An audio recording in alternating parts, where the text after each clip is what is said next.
ഇതുണ്ടോ വെള്ളത്തിൻ്റെ അവസ്ഥ. എണ്ണപ്പാടയും അതേപോലെ തന്നെ വെള്ളം വളരെ മോശമായിട്ടുള്ള നിലയിൽ കിണറ്റിലെ വെള്ളം ഉള്ളത്. ഇപ്പോൾ ഇതിൻ്റെ അയൺ കണ്ടൻറ്റൊക്കെ അടിയിൽ ചെന്നിങ്ങാട്ട് ഊറിക്കിടക്കണ്ട. മുകളിൽ മാത്രം കുറച്ച് തെളിഞ്ഞ വെള്ളമുള്ളൂ, ബാക്കിയൊക്കെ അടിയിൽ ഇങ്ങനെ വെള്ളം അയൺ കണ്ടൻറ്റ് അടിയിലേക്ക് ഊറിക്കിടക്കണം. അപ്പോൾ അങ്ങനത്തെ വെള്ളമാണ് നമ്മൾ ഇന്ന് ഈ ഫിൽട്രേഷൻ ചെയ്യണത്. നമ്മൾ മോട്ടർ ലൈനിൽ നിന്ന് കൊടുത്തിട്ടുള്ളത് ആ മോട്ടർ ലൈനിൽ കൂടി വരുന്ന കണക്ഷൻ ഉണ്ട് ഈ കാണണേ. ഓക്കെ, വെള്ളത്തിൻ്റെ ക്ലാരിറ്റി നോക്കിക്കോട്ടാ. കണ്ടാ, ഇതുപോലെ അടിപൊളി ക്ലാരിറ്റിയിലുണ്ട വെള്ളം കിട്ടാം.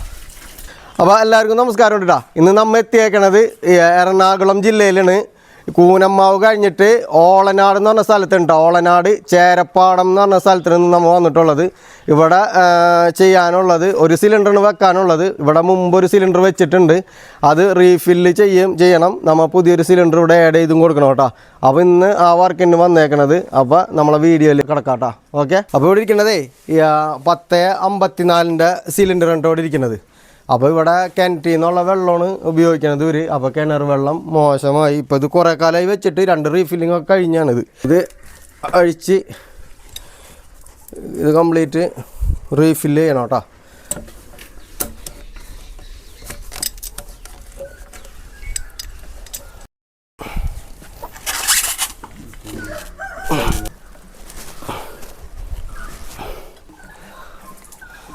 വലിയ പ്രയാസമൊന്നും ഉണ്ടായില്ല കേട്ടോ അഴിക്കാനായിട്ട്. എൻ്റെ ഡിസ്കില്ലീന് എല്ലാ അടിയിൽ ചിലപ്പോൾ വീണ് നടക്കണ്ടാവും. നോക്കാം. ഇതില്ലല്ലോ, സാധനം ഇല്ല. പൊക്കോടാ, ഇതിലധികം ഇല്ലല്ലോ റിയാസ്ക്ക് സാധനങ്ങൾ. ഏറ്റടി അങ്ങനെ ഉള്ളു. ഇതിലെന്തോരം സാധനങ്ങൾ ഇട്ടിട്ടുണ്ടെന്നുള്ളത് പറയാം കേട്ടോ.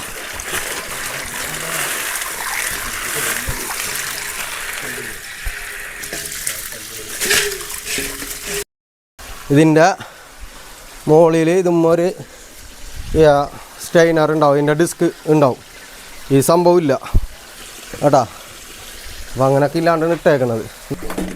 പൊക്കിക്കോ,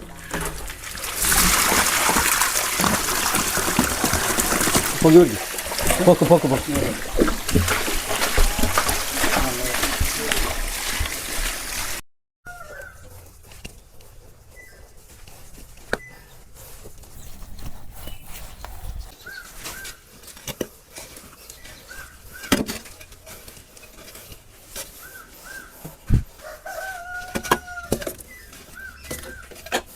പൊക്കം കൂടിക്കഴിഞ്ഞാൽ പ്രശ്നമാണ്. അത് രണ്ടും ഒരേ സെയിം പൊക്കം വരണം. അപ്പോൾ ആ പൊക്കം കുറയ്ക്കാൻ പറ്റില്ല. ഇപ്പോൾ ഇത് കണക്ഷനൊക്കെ കൊടുത്തേക്കണ ആ പൊക്കത്തിലാണ്.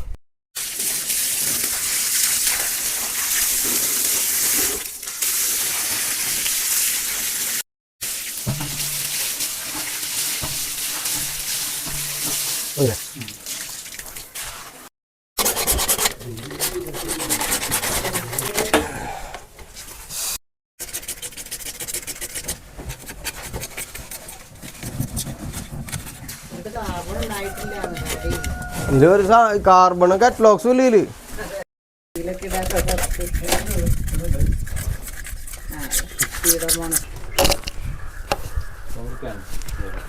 ഇതിന് പൈപ്പ് മുറിക്കുന്ന പൈപ്പ് എടുക്കണ്ടായിരുന്നു.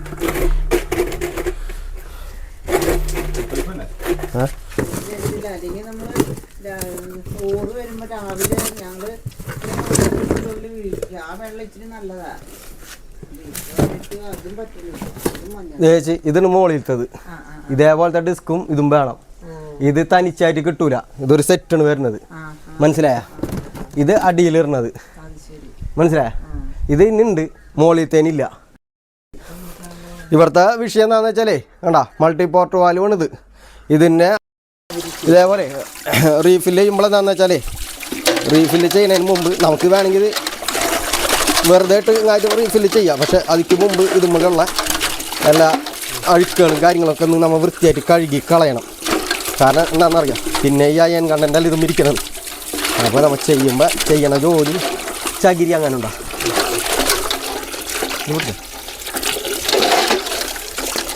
അപ്പോൾ ചില ആൾക്കാർക്ക് ഇതൊന്നും അറിയൂല. ഇതിപ്പോൾ നമ്മളിങ്ങനെ കഴുകിയില്ലെങ്കിലും വീട്ടുകാർ നമ്മളോട് ചോദിക്കൊന്നുമില്ല എന്താ കഴുകാഞ്ഞൊന്നും ചോദിക്കൂല. ചിലർ പാവങ്ങളാണ്, അവർക്ക് അതിനെക്കുറിച്ച് അറിയില്ല. ചില അറിവില്ലായ്മ നമ്മൾ മുതലാക്കരുത്. നമുക്ക് കൂടി വന്ന് ഒരു അരമണിക്കൂർ കൂടുതൽ പോകും. എന്നാലും ഒരാൾ ഇത്രയും പൈസ കൊടുത്ത് ചെയ്യുമ്പോൾ വൃത്തിയായിട്ട് ചെയ്യണം കേട്ടോ. ഞാൻ സത്യസന്ധമായിട്ടാണ് പറയുന്നത്. അല്ലാണ്ട് ഞാൻ വലിയൊരു ഇതിൻ്റെ മെയിൻ വർക്ക് ചെയ്യുന്ന ആൾ ഞാൻ മാത്രമാണ്, എല്ലാം ബാക്കിയുള്ള ഒരു മോശമാണെന്നല്ല. നല്ല രീതിയിൽ ചെയ്യുന്ന ഒരുപാട് ആൾക്കാരുണ്ട്. അവർക്കൊക്കെ ഇത് പേര് ദോഷമാണ്. ചെയ്യുന്ന ആൾക്കാർ അപ്പോൾ കൃത്യമായിട്ട് ചെയ്യാം. ഈ ഡിസ്ക് ഫിൽറ്ററൊക്കെ ഇടാണ്ട് ചെയ്തിട്ട് എന്താണ് അവർ ഉദ്ദേശിക്കുന്നതെന്ന് നമുക്ക് മനസ്സിലാവണില്ല. അതുകൊണ്ട് എന്താണ് ലാഭം? ഇനി അത് ചെയ്യാനറിയാത്ത ആൾക്കാരാണ് വന്ന് ചെയ്തത്, ഇനി കമ്പനിക്കാർ സ്റ്റാഫിനെ അഴിച്ചിട്ട് ചെയ്തതാണോ, ഇതൊന്നും നമുക്കറിയില്ലല്ലോ. അപ്പോൾ നമ്മൾ ആരാണ് കുറ്റം പറയാം? അപ്പോൾ ചിലപ്പോൾ കമ്പനിക്കാർക്ക് ഇപ്പോൾ ഈ ഡിസ്ക് ഫിൽറ്റർ ഇതുപോലത്തെ ഈ ഫിൽറ്റർ ഡിസ്ക് മാറ്റണോണ്ട് ഒരു ലാഭവും കമ്പനിക്കില്ല. കാരണം ഈ ഡിസ്ക് കൊണ്ട് വേറെ അടുത്ത് കൊണ്ട് ചെയ്യാൻ പറ്റില്ല, മൊത്തം സെറ്റിങ് വേണം. അപ്പോൾ അതുകൊണ്ട് എന്തുകൊണ്ട് മാറ്റിയതെന്ന് നമുക്കറിയില്ല. ഡിസ്ക് ഫിൽറ്ററുകളില്ല. അതെന്തുകൊണ്ടാണ് ഇതിൻ്റെ ഉള്ളിലുണ്ടാവുമെന്ന് ഞാൻ വിചാരിച്ച് ഇതഴിച്ചപ്പോഴേ അതിൻ്റെ ഉള്ളിലുമില്ല. ഇതിങ്ങനെയാണ് വെച്ചായിരുന്നു. ഇങ്ങനെ വെച്ചാൽ എന്ന് പറഞ്ഞാൽ പ്രശ്നം എന്ന് പറഞ്ഞാൽ ഇതിൽ വീഴുന്ന മുകളിലുണ്ടാവുന്ന അഴുക്കുള്ള അത് ബാക്ക് വാഷിന് പോണ വെള്ളം മൊത്തം ഇതിലേക്ക് കയറിങ്ങായിട്ടും ടാങ്കിലേക്ക് പോവും. കുറച്ച് നാളൊക്കെ നല്ല രീതിയിൽ പോവും, പക്ഷെ പിന്നീട് അത് ടാങ്കിലേക്ക് കയറിപ്പോവും. അപ്പോൾ ഡിസ്ക് ഫിൽറ്റർ ഇടുന്നത് അതിനാണ്. ഇതിൻ്റെ മുകളിലത്തെ ഡിസ്ക് ഫിൽറ്റർ ഇടുന്നത്, അടിയിലത്തത് ഇടുന്നത് ക്ലീനായിട്ട് മുകളിലേക്ക് കയറിപ്പോവാൻ. അപ്പോൾ ഇത്രയും പൈസ ഒക്കെ കൊടുത്ത് ചെയ്യുമ്പോൾ റീഫില്ല് ചെയ്യുമ്പോഴായാലും എന്തിൻ്റെ ആയാലും പൈസ നമ്മൾ വേണമെങ്കിൽ ആവശ്യത്തിന് മേടിക്കുക. നമുക്ക് മുതലിക്കണില്ലെങ്കിൽ ആ പൈസ പറഞ്ഞ് ചെയ്യുമ്പോൾ സത്യസന്ധമായിട്ട് ചെയ്യുക. ഇതേപോലെ ഇപ്പോൾ വീട്ടുകാർക്ക് അറിയില്ല ഇതിന് ഫിൽറ്റർ വേണോ, ഇതിന് ഞാൻ ഇവരോട് ചോദിച്ചാൽ പറഞ്ഞത് ഇതിനെക്കുറിച്ച് ഇവർക്കൊന്നും അറിയില്ല. ഫിൽറ്റർ വേണോ, ഒരാൾ കുറ്റം പറയുക, ഒരു സ്ഥാപനത്തെ കുറ്റം പറയല്ല. ഇത് വെച്ച സ്ഥാപനത്തിൻ്റെ പേരും പറയണില്ല, ആളെ പേരും പറയണില്ല, നമുക്കറിയില്ല ഏത് വ്യക്തിന് വെച്ചതെന്ന് പോലും എനിക്കറിയില്ല. പക്ഷേ ചെയ്യുമ്പോൾ ഇതുപോലെ അക്രമങ്ങൾ ചെയ്യരുത്. ഇതിൻ്റെ ഡിസ്ക് ഫിൽറ്റർ നിർബന്ധമായിട്ട് ഇട്ട് കൊടുക്കണം. അതിനാണ് കമ്പനി ഇതിന് ഡിസ്ക് ഫിൽറ്ററൊക്കെ കൊടുത്തു വരുന്നത്. ഓക്കെ, ഇതിനാകെ ഉള്ളത് ഇത് അടി കൊടുക്കുന്ന ഡിസ്ക് ഫിൽറ്ററാണ്. ഈ സ്റ്റെയിനർ മാത്രമേ ഉണ്ടായിരുന്നുള്ളൂ. ഇപ്പം ഇത് മാത്രമായിട്ട് നമുക്ക് കിട്ടൂല. അടിയിലത്തെ ഇത് മാത്രമായിട്ട് കിട്ടില്ല, ഒരു സെറ്റായിട്ടാണ് ഇത് വരുന്നത്. ഇതേപോലെ ഒരു ബോക്സിൽ ഇതൊരു സെറ്റായിട്ടേ കിട്ടുള്ളൂ നമുക്ക്. അപ്പോൾ എന്ത് വേണം, ഇത് മൊത്തം നമ്മൾ എന്ത് ചെയ്യണം, മാറ്റേണ്ടി വരും. അപ്പോൾ ആ ഒരു ചിലവാണ് ഇവിടെ വന്നേക്കണത്. നമ്മൾ അതൊക്കെ എന്തായാലും നമ്മൾ ഒരെണ്ണം ഈ റീഫില്ല് ചെയ്യാൻ വരുമ്പോൾ ഡിസ്ക് ഫിൽറ്റർ അല്ല നമ്മൾ മൾട്ടി പോർട്ട് വാൽവ് കൂടുതൽ കൊണ്ടുവരാറുണ്ട്. കാരണം ഒന്നില്ലെങ്കിൽ ഇതേപോലത്തെ ഡിസ്കുകൾ ദ്രവിച്ച് പോയിട്ടുണ്ടാവും, അല്ലെങ്കിൽ അഴിക്കാൻ കിട്ടാതെ പൊട്ടിപ്പോവുക, അങ്ങനെ പല പ്രശ്നങ്ങളും പലയിടത്തും ഉണ്ടായിട്ടുണ്ട്. അപ്പോൾ അതിൻ്റെ പേരിൽ എക്സ്ട്രാ നമുക്ക് കരുതിയിട്ടുള്ള കാരണം പ്രശ്നങ്ങളൊന്നുമില്ല. പക്ഷേ ഇതേപോലെ അക്രമങ്ങൾ ചെയ്യാതിരിക്കുക. ഓക്കെ, ഇതേപോലത്തെ റിങ്സുകളെ കൂടിയെന്ന് നോക്കിയാൽ ഒരെണ്ണത്തും വന്ന് 4 എണ്ണം കൂടിയെന്നാൽ കിട്ടുള്ളൂ, അല്ലെങ്കിൽ 5 എണ്ണം അല്ലെങ്കിൽ 3 എണ്ണം. അത് ചില അവന് മുകളിലിട്ടിട്ടില്ലല്ലോ ചേട്ടാ, മുകളിലത്തെ സാധനം കളഞ്ഞു. ഇതിൻ്റെ അടപ്പടക്കില്ല ഉമ്മ, മനസ്സിലായോ? ഞാൻ അടപ്പ് പൊട്ടിപ്പോയപ്പോൾ മാറ്റിയതാണോന്ന് അറിയില്ല. ഇനി ടൈറ്റ് ചെയ്തപ്പോൾ അങ്ങനെ പൊട്ടിയിട്ടേ ഇടാൻ പറ്റാത്ത അവസ്ഥയിൽ തിരിച്ച് ടൈറ്റ് ചെയ്യുമല്ലോ. അപ്പോൾ ചിലപ്പോൾ പൊട്ടിപ്പോവും, അല്ലെങ്കിൽ നിലത്ത് വീണിട്ട് പൊട്ടിപ്പോവും. ഈ അടപ്പ് പൊട്ടിക്കഴിഞ്ഞാൽ പിന്നെ ഇത് ഇടാൻ പറ്റൂല, മനസ്സിലായ?